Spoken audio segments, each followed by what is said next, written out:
You are listening to Drops of the Lectionary, the daily meditation program of the Word of God brought to you by Adal, the Apostolate of the Laity in the Archdiocese of Douala.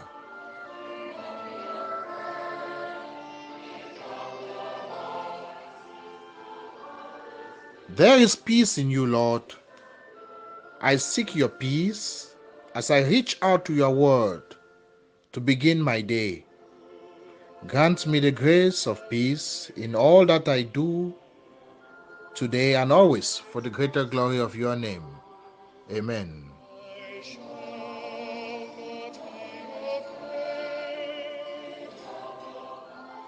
A reading from the second letter of John, chapter 1, verses 4 to 9. It has given me great joy to find that children of yours have been living the life of truth as we were commanded by the Father. And now I am asking you, dear lady, not as though I were writing you a new commandment, but only the one which we have had from the beginning, that we should love one another. To love is to live according to the commandments. This is a commandment which you have heard since the beginning, to live a life of love. There are many deceivers at large in the world, refusing to acknowledge Jesus Christ as coming in human nature. They are the deceivers. They are the Antichrist. Watch yourself, or all our work will be lost and you will forfeit your full reward. If anyone does not remain in the teaching of Christ, but goes beyond it, he does not have God with him. Only those who remain in what he taught can have the Father and the Son with them. The word of the Lord.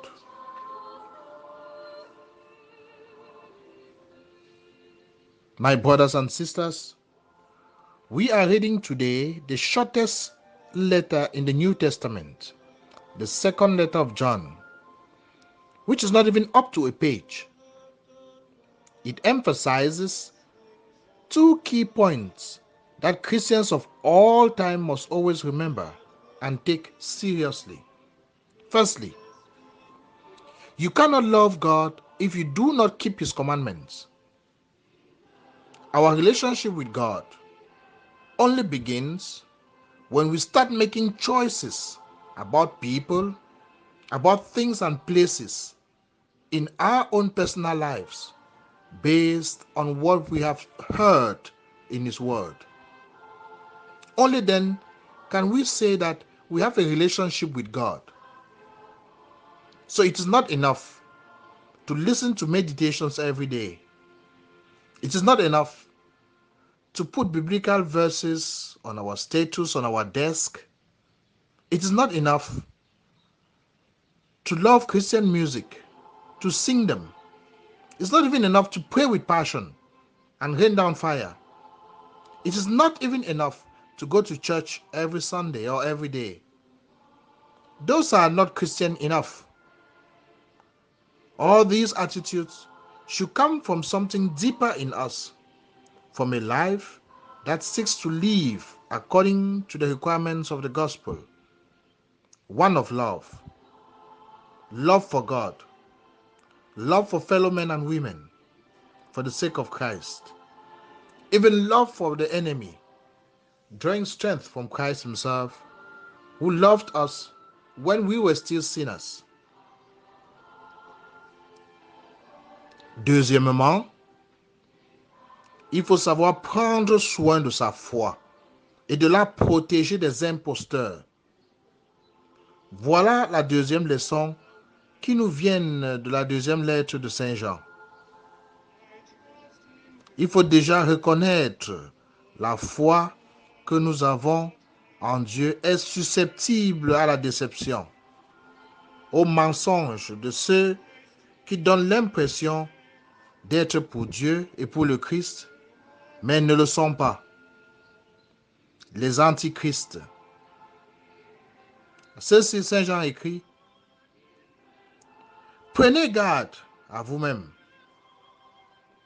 pour ne pas perdre le fruit du travail de l'Évangile en vous, nous dit l'auteur de cette lettre. Pour ne pas se séparer de Dieu. Nous sommes de temps en temps victimes de fausses prédications, certes, portées par des personnes qui souhaitent s'aimer le doute dans notre esprit par rapport à l'Évangile, par rapport à Dieu, par rapport à l'Église, par rapport à l'Eucharistie, la Vierge Marie. Mais la plus grande tentation contre la foi nous vient souvent de l'intérieur, de nos propres attitudes. La paresse, l'orgueil, la gourmandise, la luxure, l'avarice, la colère, l'envie. Ce que nous appelons dans la tradition chrétienne les péchés capitaux. Parce que ce péché rend aveugle à la grâce de Dieu qui agit en nous. Peu à peu, le péché devient normal. On perd la sensibilité du bien et de la foi. On s'éloigne de Dieu sans le vouloir. Et pourtant, la confession, un examen de conscience chaque jour, et surtout, les vécus de la parole de Dieu nous gardent sur le bon chemin. Là où nous restons attachés au Père et au Fils. Let us pray. My God, I come to you once more with contempt poured on all my pride, on my selfishness and empty desires. Grant that I may seek you always with a firm desire to do your will. Through Christ our Lord. Amen.